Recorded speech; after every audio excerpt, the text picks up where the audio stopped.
ഒരു മനുഷ്യൻ്റെ ജീവിതത്തിൽ എമ്പാടുണ്ടാവും. എന്നാൽ മുഅ്മിനായ മനുഷ്യനെ സംബന്ധിച്ചിടത്തോളം അവൻ്റെ ജീവിതത്തിൻ്റെ സംതൃപ്തമായ ഏടുകളെ അള്ളാഹു റബ്ബുൽ ഇസ്സത്ത് കയ്യിൽ തരുമ്പോഴും മലക്കുണ്ടാവും കൂടെ. സലാമുൻ അലൈക്കും, അവർ നിങ്ങളോട് സലാം പറയും. അവരങ്ങനെ സലാം ചെല്ലുന്ന ഒരു രാത്രി വരാൻ പോവാൻ. ആ സമയത്തെ രാത്രിയിൽ സയ്യിദുനാ റസൂൽ സല്ലല്ലാഹു അലൈഹി വസല്ലമ തങ്ങൾ പറഞ്ഞു, ആ രാത്രിയിൽ ഇദാ കാന ലൈലത്തുൽ ഖദ്രി നസല ജിബ്രീലു ഫീ കബ്കബത്തിൻ മിനൽ മലായിക, മലക്കുകളുടെ ഒരു കൂട്ടം, ഒരു കുട പോലെ കൂട്ടമായിട്ട് മലക്കുകളുടെ കൂട്ടത്തിൽ സയ്യിദുനാ ജിബ്രീൽ ഇറങ്ങും അലൈഹിസ്സലാം. എന്നിട്ട് എന്താ ചെയ്യുക? യുസല്ലൂന വ യുസല്ലിമൂന അലാ കുല്ലി അബ്ദിൻ ഖായിമിൻ ഔ ഖായിദിൻ യദ്കുറുല്ലാഹ തആല. അല്ലാഹുവിനെ ഓർത്തിങ്ങനെ അറിയാതെ കണ്ണു പെയ്തുകൊണ്ടേ ഇരിക്കുന്ന മുഅ്മിനായ മനുഷ്യൻ്റെ അടുക്കൽ ചെന്ന് അസ്സലാമു അലൈക്കും എന്ന് പറഞ്ഞിട്ട് മുസാഫഹത്ത് ചെയ്യും. നിങ്ങളാ കുളിരനുഭവിക്കണം, നമ്മളാ കുളിരനുഭവിക്കണം.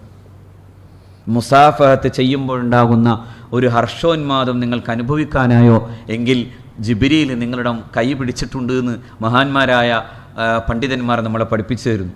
അതായത് ലൈലത്തുൽ ഖദ്റിൻ്റെ രാത്രിയുടെ അനുഭവങ്ങളിൽ ഒന്നാണത്. ആരും കാണാത്ത ഈ ഏകാന്തമായ ഇരുട്ടിൻ്റെ മറവിലിരുന്ന് പടച്ച റബ്ബിനോട് സല്ലപിക്കുന്ന നേരത്ത്, കണ്ണൊക്കെ നിറഞ്ഞു പോകുന്ന നേരത്ത് നിങ്ങൾക്ക് എവിടെയെങ്കിലും വെച്ചൊരു രോമഹർഷം ഉണ്ടായോ? ജിബ്രീൽ അടുത്തുകൂടെ പോയിട്ടുണ്ട്, അസ്സലാമു അലൈക്കും എന്ന് പറഞ്ഞിട്ടുണ്ട്, കൈ പിടിച്ചിട്ടുണ്ട്. നിങ്ങളുടെ കുളിര് നാളെ സ്വർഗത്തിലെ കുളിരാണ്. കാരണം നമ്മളെ കൈ പിടിച്ചവൻ സയ്യിദുനാ ജിബ്രീൽ, മുത്താഉൻ സമ്മ അമീൻ, വാനലോകത്തിൻ്റെ നായകൻ, അതോടൊപ്പം തന്നെ വിശ്വസ്തൻ. ഭൂമിയിലേക്ക് വാനലോകത്ത് നിന്ന് അള്ളാഹുവിൻ്റെ പരിശുദ്ധ ബോധനത്തെ ലോകം കണ്ട ഏറ്റവും വലിയ മനുഷ്യൻ്റെ കർണപുടങ്ങളിലേക്ക് എത്തിച്ചു കൊടുത്ത അത്രമേൽ വിശ്വസ്തൻ, അമീൻ എന്ന് പരിശുദ്ധ ഖുർആൻ പറഞ്ഞ സയ്യിദുനാ ജിബ്രീൽ അലൈഹിസ്സലാം, മുത്താഇൻ തമ്മ അമീൻ. അള്ളാഹു അങ്ങനെയാണ് പറഞ്ഞു വെച്ചത്. ആ ജിബ്രീൽ ഒരിക്കലും തെറ്റാത്ത വഹയിൻ്റെ പ്രവാഹത്തെ ഭൂമിയിലേക്ക് കൊണ്ടുവന്നവനാണ്.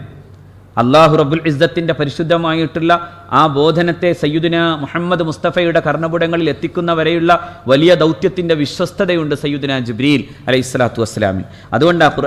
അതുകൊണ്ടാണ് അള്ളാഹുവിൻ്റെ റസൂൽ പറഞ്ഞു വെച്ചത്, അള്ളാഹുവിനെ ഓർത്തുകൊണ്ടിരിക്കുന്ന, കിടക്കുകയും ഇരിക്കുകയും ഒക്കെ ചെയ്തുകൊണ്ടും പടച്ചവനെ ഓർക്കുന്ന, ഒറ്റക്കിരുന്ന് അള്ളാഹുവിൻ്റെ മുമ്പിലിരുന്ന് കരയുന്ന, പടച്ചവനെ നീ എൻ്റെ പാപങ്ങൾ പൊറുക്കുന്നില്ലേ എന്ന് ചോദിച്ചിട്ട് വിതുമ്പുന്ന അങ്ങനത്തെ ഒരു മനുഷ്യൻ്റെ അടുക്കലേക്ക് ആ മലക്ക് വന്ന് നിങ്ങൾക്ക് സലാം ചെല്ലുമെന്ന് അള്ളാഹുവിൻ്റെ റസൂൽ പറയുന്നു സല്ലല്ലാഹു അലൈഹി വസല്ലം. അതാണ് തതനസ്സലു അലൈഹിമുൽ മലായിക, മലക്കുകൾ വരും. ഇവിടെയും ഈ പരിശുദ്ധമായിട്ടുള്ള ഈ രാത്രിയുടെ പ്രത്യേകതയായി അള്ളാഹുവിൻ്റെ ഖുർആൻ പറഞ്ഞത് തനസ്സലുൽ മലായികത്തു വറൂഹു, റൂഹും വരും മലക്കും വരും. റൂഹ് എന്ന് പറയുന്നത് ജിബ്രീൽ അലൈഹിസ്സലാമാണെന്നാണ്, അല്ല മഹാന്മാരായ അള്ളാഹുവിൻ്റെ ഇഷ്ടദാസന്മാരുടെ കൂട്ടമാണെന്നും അഭിപ്രായമുണ്ട്. ഞാൻ രണ്ടഭിപ്രായവും പറയാൻ കാരണം രണ്ടും തഫ്സീറുകളിലുണ്ട്. അങ്ങനെ അവർ വന്നൊന്നിടത്തും കുഴപ്പമൊന്നുമില്ല. അങ്ങനെ അവർ വരാൻ പാടില്ലാത്തവരാണെന്നൊക്കെ ആരോ മൂഢവിചാരങ്ങളിലേക്ക് പോയി. ഖബറടക്കപ്പെട്ടാൽ പിന്നെ അവർക്ക് യാതൊന്നുമില്ല എന്നല്ല, അവരും അള്ളാഹുവുമായി നിരന്തര ബന്ധത്തിലാണ്. അപ്പോൾ അവർക്ക് അങ്ങനെയൊക്കെ ആവാം. അവർ ചിലപ്പോൾ സ്വർഗവാസികളായി അവരാകാശങ്ങളിലൂടെ പറന്നേക്കും. എന്നിട്ട് അവർ തന്നെ ചോദിച്ചേക്കും, പടച്ചവനെ ഭൂമിയുള്ളവർക്ക് വല്ലതും മനസ്സിലാകുന്നുണ്ടോ? ഞങ്ങൾ ചെയ്തു പോയ ത്യാഗത്തിൻ്റെയും ഷഹാദത്തിൻ്റെയും ഫലമായി നീ ഞങ്ങൾക്ക് തന്നതെല്ലാം എൻ്റെ ജനതയൊന്ന് കണ്ടെങ്കിലെന്ന് പറയും. സൂറത്തു യാസീനിൽ അങ്ങനെ ഒരു വലിയ മനുഷ്യൻ അതിക്രമിക്കപ്പെട്ട് അങ്ങനെ കൊല്ലപ്പെട്ട് ആ മനുഷ്യൻ ഭൂമിയിൽ നിന്ന് ആകാശത്ത് ചെന്നിട്ട് ചോദിക്കുന്ന ചോദ്യം അതാണ്, യാ ലൈത ഖൗമി, എൻ്റെ സമുദായം എൻ്റെ ഇപ്പോഴത്തെ ഈ വലിയ ഒരു അവസ്ഥയെ അറിഞ്ഞിരുന്നെങ്കിൽ. ആ അവസ്ഥ മരണത്തിൻ്റെ നേരത്തുണ്ടാവും. ആ മരണത്തിൻ്റെ നേരത്താണ് ഫറോവ വന്ന് ആസിയ ബീവിയുടെ അടുക്കൽ വന്ന് നിൽക്കാൻ. ഭീകരമായ മർദ്ദനങ്ങളാണ് ആ സമയത്ത് ഏറ്റുവാങ്ങുന്നത്. അതിഭീകരമായ മർദ്ദനങ്ങൾ. ചുട്ടുപൊള്ളുന്ന മണൽക്കാട്ടിലിട്ട് ആസിയയെ പീഡിപ്പിക്കുകയാണ്. ആസിയയുടെ ശരീരത്തിൻ്റെ ഓരോ ഭാഗത്തും ഇങ്ങനെ ആണി തറക്കുകയാണ്.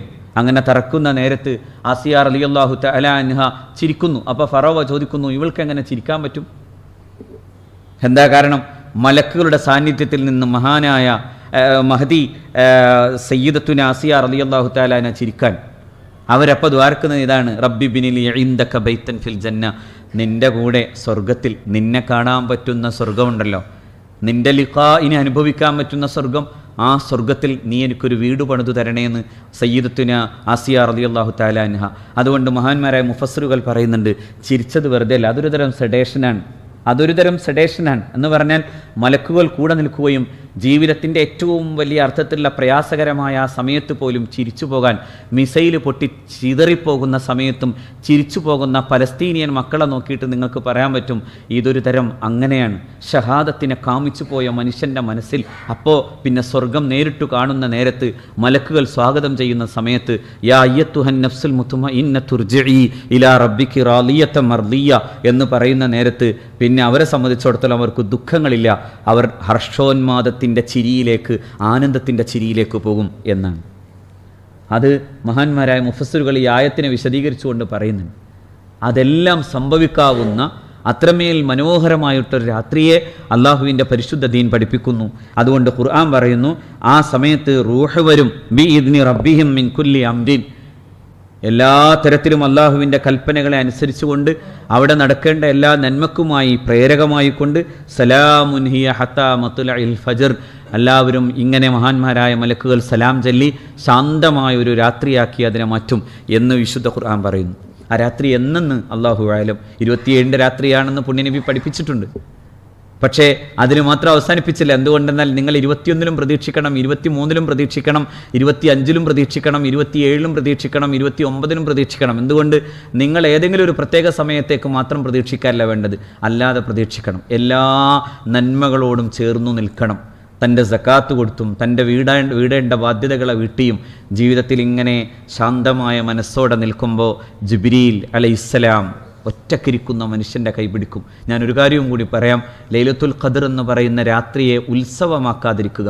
നിങ്ങൾ വരണം, നിങ്ങൾ 27 ഇവിടെയൊക്കെ നമസ്കരിക്കാൻ വരണം, ഇബാദത്ത് ചെയ്യണം. പക്ഷേ അതൊരു ഉത്സവമല്ല. അന്നത്തെ ദിവസം നല്ല മട്ടനൊക്കെ അടിച്ച് അതൊക്കെ കഴിഞ്ഞിട്ട് പിന്നെ സുബഹി നിസ്കരിക്കാതെ പോയി കിടക്കാനാണെങ്കിൽ വെറുതെ കുറേ ആചാരങ്ങളെ ആരാ കൊണ്ടുവന്നെന്ന് എനിക്കറിയില്ല, ആരാണ് കൊണ്ടുവന്നെന്നറിയില്ല. ആരൊക്കെയോ കേമന്മാരാവാൻ ചിലതൊക്കെ കൊണ്ടുവരുന്നു എന്ന് തോന്നാറുണ്ട്. ഞാൻ പറയുന്നു, ശരിക്കു പറഞ്ഞാൽ മോമിനിങ്ങൾ അയാൾ ഇരുന്നിട്ട് യദ്കുറുല്ലാഹ ഖാലിയൻ, ഒറ്റക്കിരുന്നിട്ട് കരയണം. ഒറ്റക്കിരുന്ന് കരയാൻ പറ്റണം. കൂട്ടമായി ഇരിക്കണതിന് കുഴപ്പമൊന്നുമില്ല. ജമാഅത്തായി തറാവി നിസ്കരിക്കണം, ജമാഅത്തായി അങ്ങനെ കൂടിയിരിക്കാം, ദുആ ചെയ്യാം. എല്ലാം കഴിഞ്ഞിട്ട് ഒറ്റക്ക് പോയിരുന്നിട്ട് പടച്ചവൻ്റെ മുമ്പിലേക്ക് കൈയുയർത്തണം.